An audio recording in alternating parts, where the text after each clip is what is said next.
আসসালামু আলাইকুম ওয়া রাহমাতুল্লাহ। প্রিয় এইচএসসি শিক্ষার্থী, কেমন আছো সবাই? আশা করছি তোমরা ভালোই আছো। আজকে আমি তোমাদের জন্য একটি গুরুত্বপূর্ণ চ্যাপ্টার নিয়ে উপস্থিত হয়েছি, তা হলো ফ্লোচার্ট। তোমাদের অনেকের ভয় হয় ফ্লোচার্ট লিখবো কিভাবে, আমি তো অর্থ বুঝি না। কিন্তু আজকে আমি তোমাদের যে ক্লাসটি নিতে চলেছি তা তোমরা যারা মোটামুটি পড়তে পারো তারা কিন্তু তোমরা 5-এ 5 অথবা 10-এ 10 পেয়ে যাবে। এই প্রশ্নটি আসে তোমাদের সেকেন্ড প্যাসেজ থেকে, ফ্লোচার্ট অথবা ইনফরমেশন ট্রান্সফার। আজকে আমরা যে ফ্লোচার্টটি নিয়ে কথা বলবো তা হলো ইউনিট 1 লেসন 1 বঙ্গবন্ধু শেখ মুজিবুর রহমান নিয়ে। এখানে যে ফ্লোচার্টটি দেওয়া হয়েছে এই ফ্লোচার্টটি তোমার টেস্ট পরীক্ষায় অনেক প্রশ্ন এসেছিল। তোমরা যদি একটু খেয়াল করো তাহলে দেখতে পাবে যে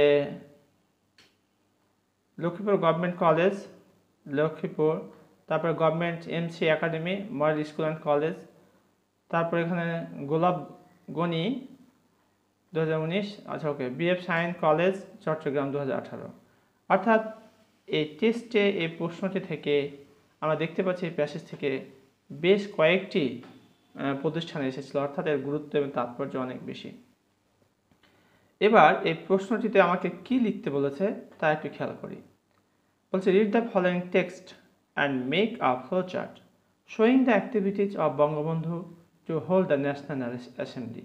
অর্থাৎ জাতীয় অ্যাসেম্বলি অনুষ্ঠানের জন্য বঙ্গবন্ধু শেখ মুজিবুর রহমানের কার্যক্রমগুলো আমাকে দেখাতে বলেছে, তিনি কি কি কাজ করেছিলেন।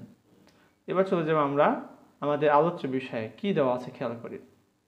শুরু করতে আমাকে এইভাবে, a flowchart showing the activities of Bangabandhu to hold the national assembly.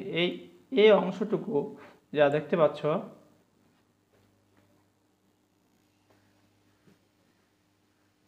তোমাদের এই অংশটা প্রশ্নেই দেওয়া আছে সব উপরে, একটু যদি খেয়াল করে দেখো এই যে এখান থেকে a flowchart showing the activities of Bangabandhu to hold the national assembly, এই পুরো অংশটুকু আমরা লিখবো। এখানে দেখো লেখা হয়েছে দিয়ে লিখবো ইজ গিভেন বিলো। এবার শুরু হবে 1 নম্বর পয়েন্টটি কিন্তু তার দিয়ে রাখবে মেট ইয়াহিয়া খান, অর্থাৎ বঙ্গবন্ধু শেখ মুজিবুর রহমান ন্যাশনাল অ্যাসেম্বলিকে অনুষ্ঠানের জন্য যে কাজগুলি করেছিলেন তার 1 নম্বর পয়েন্ট ছিল মেট ইয়াহিয়া খান। তিনি মেট অর্থাৎ ইয়াহিয়া খানের সাথে কী করেছিলেন, সাক্ষাৎ করেছিলেন। আমরা যদি প্যাসেজের দিকে একটু খেয়াল করি তাহলে দেখতে পাবো যে I have met president Yahya Khan, এতটুকু কিন্তু পরীক্ষক দিয়ে রেখেছেন। বাকি আর কী কী কাজ তিনি করেছেন সেই কাজগুলি আমরা কিন্তু পয়েন্ট আকারে লিখব। প্রিয় শিক্ষার্থী, তোমাদের একটি বিশেষ স্মরণ করাই দিই, মেট প্রেসিডেন্ট ইয়াহিয়া খান এটি কিন্তু তোমার পাস্ট পার্টিসিপল যে প্যাটার্ন সেই অনুসারে কিন্তু আমরা দেখতে পাচ্ছি এখানে অ্যাপ্লাই হয়েছে, অথবা আমরা প্রেডিকেট যে অংশটা সেটাকে ফলো করে দেখতে পাচ্ছি। অর্থাৎ প্রথম অংশটা যেভাবে দেওয়া থাকবে মূলধারে পাস্ট ফর্ম দিয়ে শুরু করেছে, আমরা অবশিষ্ট অংশগুলো সেভাবেই শেষ করার চেষ্টা করব, কোনো ক্রমেই পুরো বাক্য লেখা যাবে না। তাহলে তিনি কী কী কাজ করেছেন? 1 নম্বর কাজ হচ্ছে ইয়াহিয়া খানের সাথে তিনি সাক্ষাৎ করেছিলেন। দ্বিতীয় কাজ made a request to him not only on behalf of Bengal but also as the leader of the party. তিনি দ্বিতীয় কাজ করেছেন এই কাজটুকু। তাহলে এই কাজটুকু আমরা কি করব, এটা আমরা একটু বসাই দেব।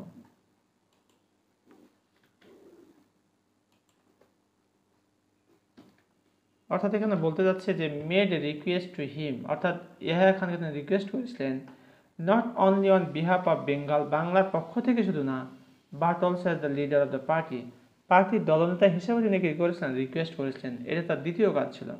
এবার আমরা তার তৃতীয় কাজের দিকে একটু দেখি। তিনি কি করেছিলেন, বলছে যে you must hold the session of the national assembly on 15 January. 15 জানুয়ারিতে ন্যাশনাল অ্যাসেম্বলি অধিবেশনটিকে ধারণ করার জন্য অবশ্যই ধারণ করতে হবে আমাদের বলা হয়েছে।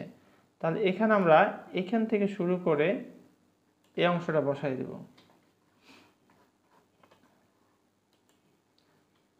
এর আগে দিকে আমরা একটা 2 বসাই দেব, to hold the session of the national assembly on 15 January. এরপর আমরা যে কাজটি করব, agree to join the assembly, কোথায় পাবো আমরা? প্রিয় শিক্ষার্থী একটু খেয়াল করা, বলছে এখানে যে we should agri to that offer. Agree to এখানে জাস্ট অংশটা একটা কাজ করছে, আমরা এখানে যে কাজটা লিখব সেটা হচ্ছে two hold the session of the national assembly on 15 January, 15 January national assembly অনুষ্ঠিত হবে। তো এখানে তিনি কী করলেন, একমত পোষণ করলেন। agreed to join the assembly, agreed to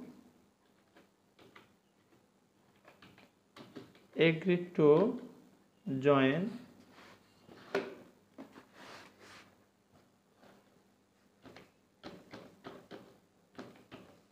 National Assembly.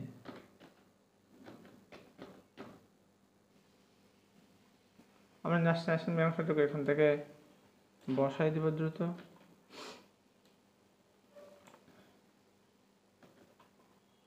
Agri to join the national assembly, তিনি এই ন্যাশনাল অ্যাসেম্বলিতে যোগদানের জন্য কী করলেন? একমত পোষণ করলেন। আমাদের প্রশ্নটা ছিল যে a flowchart showing the activities of Bangabandhu to hold the national assembly, অর্থাৎ ন্যাশনাল অ্যাসেম্বলি অনুষ্ঠানের জন্য, অনুষ্ঠিত করার জন্য বঙ্গবন্ধু শেখ মুজিবুর রহমান কী কী কাজ করেছিলেন। তো যখন বলল যে 15 জানুয়ারি ন্যাশনাল অ্যাসেম্বলি অনুষ্ঠিত হবে, তখন তিনি কী করলেন? একমত পোষণ করলেন বঙ্গবন্ধু, যে ঠিক আছে, agri to join the national assembly. কোথায় পাবো আমরা? আমরা এই যে এই জায়গাটিতে খেয়াল করো, বলছে I want so far as to say that if anyone came up with an offer, যদি কোনো একজন কোনো একটা অফার নিয়ে আসতো, দ্যাট ওয়াজ জাস্ট, যেটা ছিল সঠিক, even though were in the majority, আমরা মেজরিটি হওয়া সত্ত্বেও, we would agree to that offer, সেই প্রস্তাব আমরা কী হবে? রাজি হয়ে যাব। তো সেই কাজটা তিনি করেছিলেন, agri to join the national assembly. তিনি কী করেছেন? ন্যাশনাল অ্যাসেম্বলিতে যোগদান করেছেন। Demanded to carry out discussions in the assembly, এই যে এখানে রাখো, এই অংশটা দেওয়া আছে, আমরা এটাকে এখানে বসাই দেব।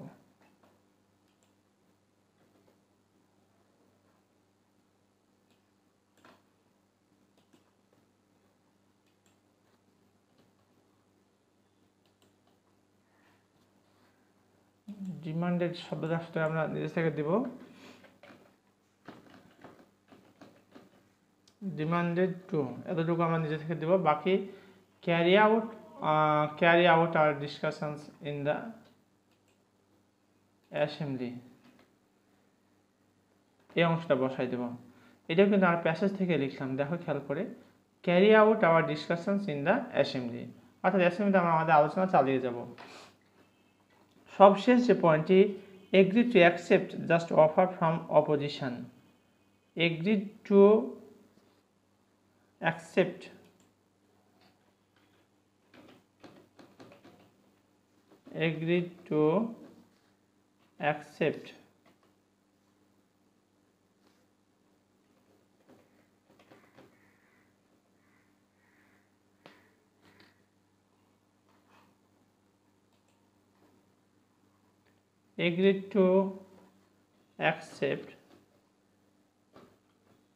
agreed to accept just offer from opposition.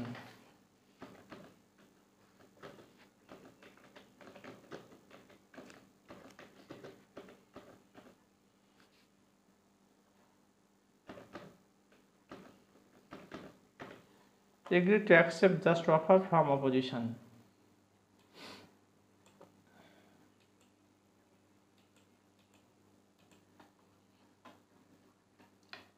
Agree to accept just offer from opposition. Dear learners, এতক্ষণ পর্যন্ত আমরা বঙ্গবন্ধু শেখ মুজিবুর রহমান নিয়ে যে ফ্লোচার্ট এসে সেটি নিয়ে কথা বলেছি। আশা করি তোমাদের অনেকটা সহায়ক হয় বলে আমার বিশ্বাস।